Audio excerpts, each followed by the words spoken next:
নমস্কার বন্ধুরা। নমস্কার বন্ধুরা। আশা করি সবাই বেশ ভালোই আছেন আর সবার পুজো বেশ ভালোই কাটলো। আজ আমরা দাঁড়িয়ে আছি চাঁদনি চক মেট্রোর সামনে। আর চাঁদনি চকের মানেই ভিড়, বুঝতে পারছেন। কিন্তু এখানে দাঁড়িয়ে আমরা দেখতে পেলাম একটি মন্দির। এই মন্দিরটি বাইরে থেকে দেখে বোঝা যায় না, কিন্তু উপরে ত্রিশূল দেখে বুঝতে পারলাম এখানে কোনো মায়ের মন্দির আছে। এই মন্দিরটি হলো যোগাযোগ ভবনের ঠিক উল্টো দিকে, আর ইন্ডিয়ান এয়ারলাইন্সের ঠিক পাশের বিল্ডিংটা। মন্দিরটি একটি হেরিটেজ মন্দির। নাম হচ্ছে রামকৃষ্ণ কালী মন্দির। সেন্ট্রাল এভিনিউ দিয়ে গেলেই বাঁদিকেই পড়বে এই মন্দিরটি। আজ বলবো এই মন্দিরের কথা।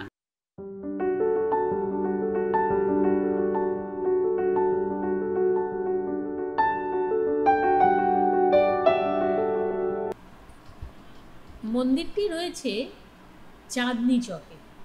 চাঁদনি চক মানেই সবার প্রথম সবাই মনে করবেন আমরা দিল্লির চাঁদনি চকের কথা বলছি, কিন্তু দিল্লির চাঁদনি চক নয়, এটি কলকাতার চাঁদনি চকে।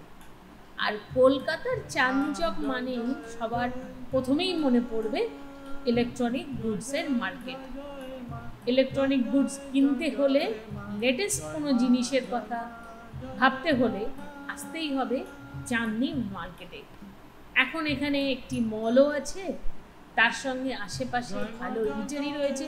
তো চাঁদনি চক মানেই সেই চিৎকার চেঁচামেচি, হই হট্টগোল, কিন্তু তার মধ্যেও রয়েছে এই মন্দিরটি। হ্যাঁ, যে কোনো ইলেকট্রনিক পার্টস পাওয়ার জন্য আমরা ছুটে যাই চাঁদনি চক। ইলেকট্রনিক পার্টস মানেই হলো চাঁদনি চক। সব থেকে সস্তা আর ভালো পার্টস অ্যাভেলেবেল চাঁদনি চকেই থাকে। কিন্তু এর আরেকটি রহস্য আছে। আমরা আজকে জানছি চাঁদনি চক, কিন্তু চাঁদনি চকের আগের নাম ছিল কাপালিতলা। ভাবতেও কেমন লাগছে।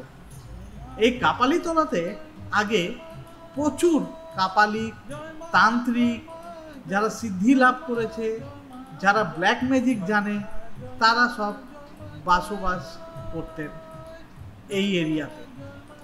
আজ কাপালিতলা নাম চেঞ্জ হয়ে চাঁদনি চক হয়ে গেছে। ঠিকই, ভাবতে অবাক লাগে চাঁদনি চকের নাম কাপালিতলা, সত্যি। আর এই আমাদের সামনে রয়েছেন চাঁদনি চক বা কাপালিতলার মা রামকৃষ্ণ কালী মন্দিরের মা কালীর মূর্তি আমরা এখন দেখছি।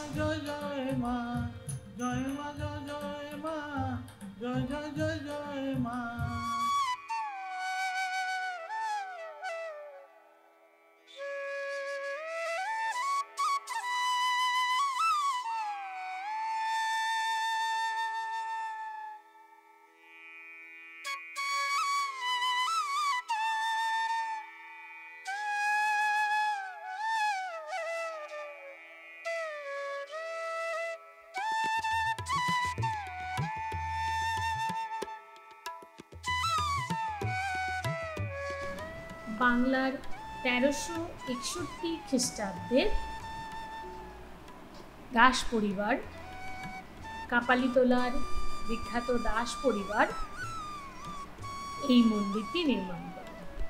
দাস পরিবারের দুই ভাই রাজকৃষ্ণ দাস আর রামকৃষ্ণ দাস স্বপ্নাদেশ পেলেন মার, যে এই জায়গায় তার মন্দির নির্মাণ হয়।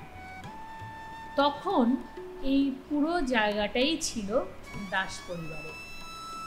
নাম ছিল কাপালিতলা লেন, যেটা এখন হয়েছে সেন্ট্রাল এভিনিউ। এই মন্দিরে মাকে পুজো করা হয় দাস পরিবারের তরফ থেকে। এই মন্দিরে মায়ের নিত্য পুজোর ব্যবস্থা রয়েছে। আর এই মন্দিরের মেন পুজো হচ্ছে কালী পুজো। আর এই মন্দিরের চত্বরেই দাস পরিবারের দুর্গা পুজোও হয়। এটি হচ্ছে দাস পরিবারের ঠাকুর দালান। আর এর ঠিক উল্টো দিকে একটি বাড়িতে তখন দাস পরিবার এখানেই থাকতেন। আজ সেই বিল্ডিংটি খালি ব্যবসার কাজেই ব্যবহৃত হয়। মা কষ্টি পাথরে তৈরি, মা দক্ষিণমুখী। মায়ের মূর্তিটি হলো 3 ফুটের। আসুন এবার কথা বলে নিই এখানকার প্রধান পুরোহিত পরীক্ষিত দাসের সাথে। মন্দিরে আপনার দুর্গা পুজো, কালী পুজো, আর রাস হয়, ঝুলন হয়, আর এই পুজো হয়। দুর্গা পুজো এই দালানে হয়, পরিবারের সবাই আসে, পরিবার সবাই আসে।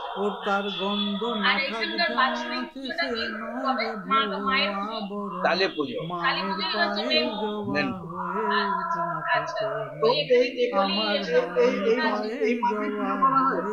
এই মাকে পূজা করে। না না না, প্রতিষ্ঠা পাথরে। না না, 280 বছর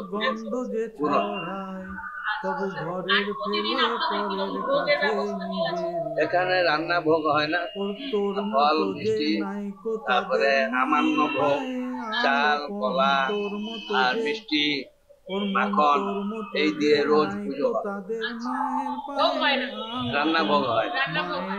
যদি কোনোদিনে বড় উৎসব হয়, কালী পুজো, দুর্গা পুজো, আর এ সমস্ত শুকনো ভোগ হয়। মানে এখানে রান্না ভোগের কোনো ইয়ে নেই। দুর্গা পুজো তো অন্নপ্রসাদ নেই। অন্নপ্রসাদ না, এটা কি পরিবারের নিয়ম না? না, পরিবারের নেই। পরিবারের নিয়ম। এর কোনো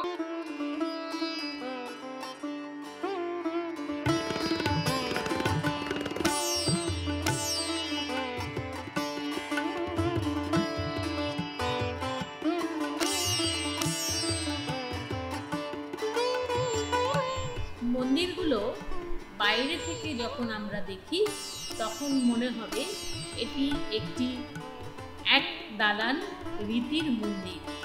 হ্যাঁ, কিন্তু যখন আমরা মন্দির ভিতরে আসলাম তখন এর দৃশ্যটা টোটাল আলাদা। এটা 8 চালার মতো মন্দির তৈরি করা আছে ভিতর থেকে। হ্যাঁ, বাংলার সেই পুরনো আটচালা স্টাইল আমরা ভেতরে ঢুকলেই দেখতে পাবো মন্দিরের প্রাঙ্গণ।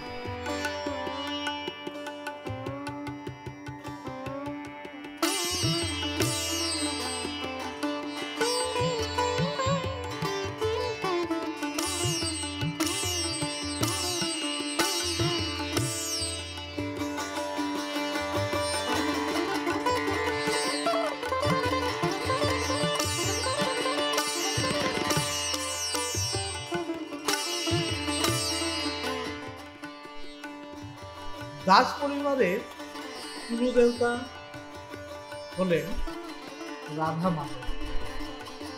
যখন আমরা মন্দিরের ভিতরে ঢুকি তখন আমরা কোনো জায়গা রাধা মাধবকে দেখতে পেলাম না। তার জায়গা ছিল রাম, লক্ষ্মণ ও সীতার মন্দির। সেটা আমরা দেখতে পেলাম ভগবান রামকে, তার পাশে লক্ষ্মণ আর তার ঠিক পাশে সীতা।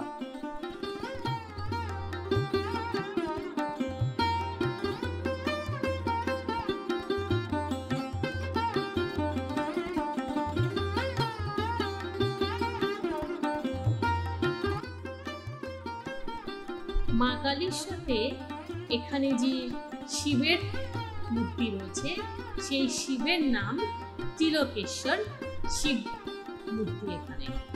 তবে শিব মূর্তির উপরে বা শিব মন্দিরের উপরে খুব খুব সুন্দরভাবে মডেল আকারে আমাদের 12 জ্যোতির্লিঙ্গের শিবের মূর্তিকে দর্শন করানো হয়েছে। মেন মূর্তিটি হচ্ছে ত্রিলোকেশ্বর শিব মন্দির বা শিবের লিঙ্গ এখানে রয়েছে, যেখানে ডেইলি পুজো হয়, তার সঙ্গে শিবরাত্রি আর যে শিবের উৎসব যখন হয় তখন ওই ত্রিলোকেশ্বর শিবের মূর্তিকে পুজো করানো হয়।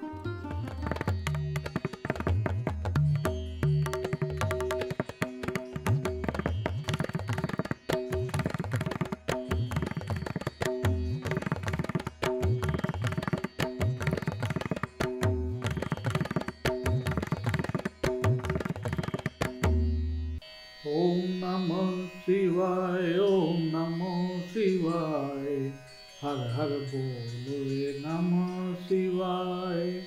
ओम नमः शिवाय, ओम नमः शिवाय, हर हर बोले नमः शिवाय। रामेश्वराय शिव रामेश्वराय, हर हर बोले नमः शिवाय। रामेश्वराय शिव रामेश्वराय, हर हर बोले नमः शिवाय। ओम नमः शिवाय, ओम नमः शिवाय, हर हर बोले नमः शिवाय।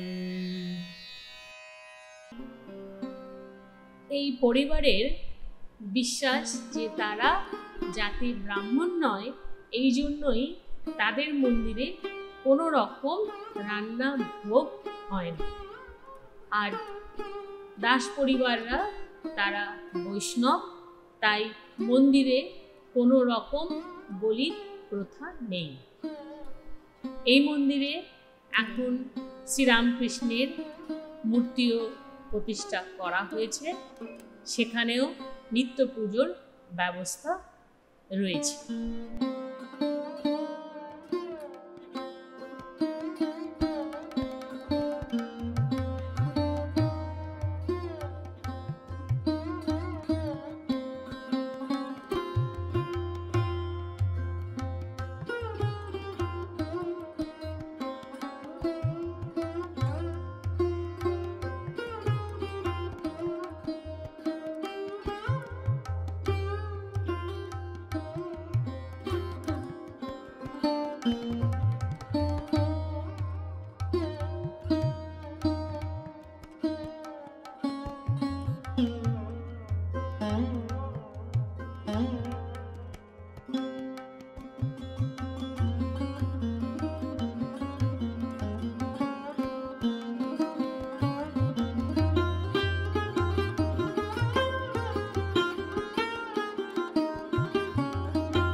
এই মন্দিরে দেয়ালে টেরাকোটার কিছু মূর্তি আমরা দেখতে পেলাম, যেগুলো বিষ্ণুপুর থেকে আনা হয়েছে সেই সময়।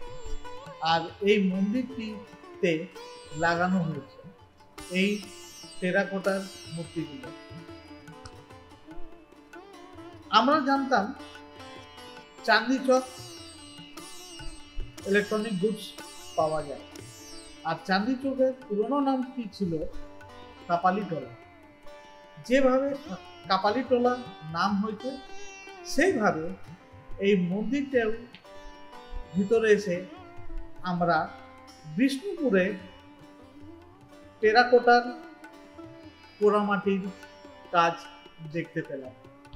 সত্যি অবাক হয়ে গেছিলাম যখন শুনেছিলাম চাঁদনি চকের নাম কাপালিটোলা।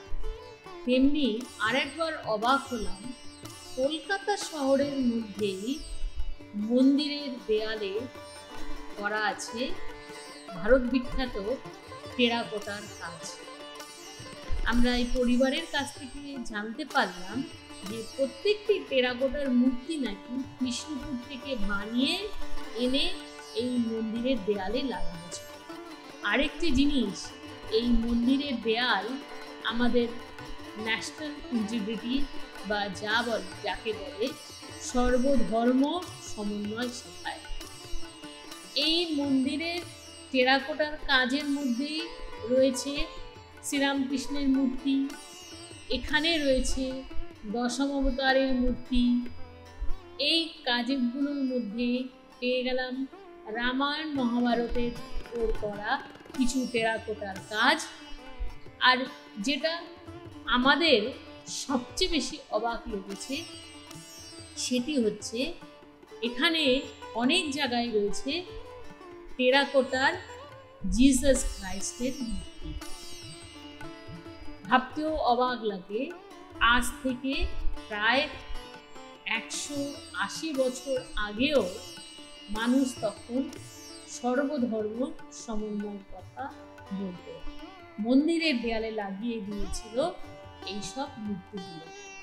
আর খুঁজতে খুঁজতে আরেকটি জিনিস পেয়ে গেলাম। তখন না হয় ছিল ব্রিটিশ রুল, কিন্তু এখানে একটি মসজিদেরও আমরা টেরাকোটার মূর্তি দেখতে পেলাম। অবাক লাগে, তাই না? সত্যি, মায়ের কাছে সব ধর্মই এক, মায়ের কাছে সব ভক্তই সমান, যে যার ধর্ম নিজের নিজের জায়গা। মায়ের কাছে মায়ের সন্তানই একমাত্র ধর্ম। ঠিক কথাই, মার কাছে যে নামে ডাকুক, সন্তানের ডাক শুনে মা অবশ্যই সাড়া দেন। তাই এই মন্দিরে আমরা পুজো দিলাম। শুনেছি আরও অনেক এখানে দর্শক এসেছিলেন, বা কিছু পূজারীও ছিলেন, কিছু ভক্তও ছিলেন। তারা বললেন, এই জানেন এই মন্দিরের নাম কাপালিতলা। মন্দিরটি কিন্তু খুবই জাগ্রত মন্দির, কাপালিতলায় বানানো হয়েছিল, মন্দিরটি খুবই জাগ্রত। তাই ভালো করে আপনারা পুজো দিয়ে যান মার কাছে, আপনারা আপনাদের মনস্কামনা করুন, মা অবশ্যই আপনার মনোবাঞ্ছা পূর্ণ করবেন। তাই মার কাছে পুজো দিয়ে আমরা এগিয়ে চললাম আমাদের পরবর্তী ডেস্টিনেশনের দিকে।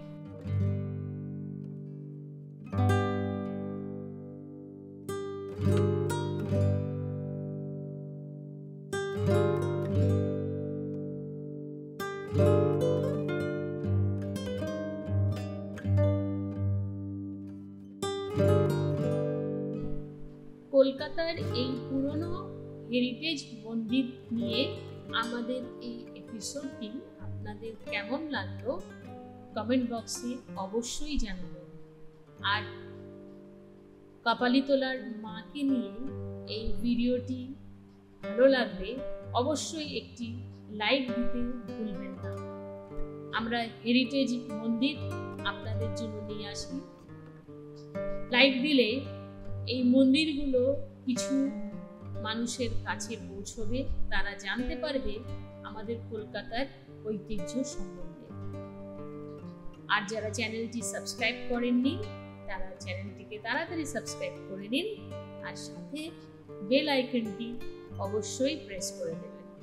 আজকের মতো এইটুকুই। আবার বলি, জয় মা কাপালিতলা মন্দির। ধন্যবাদ।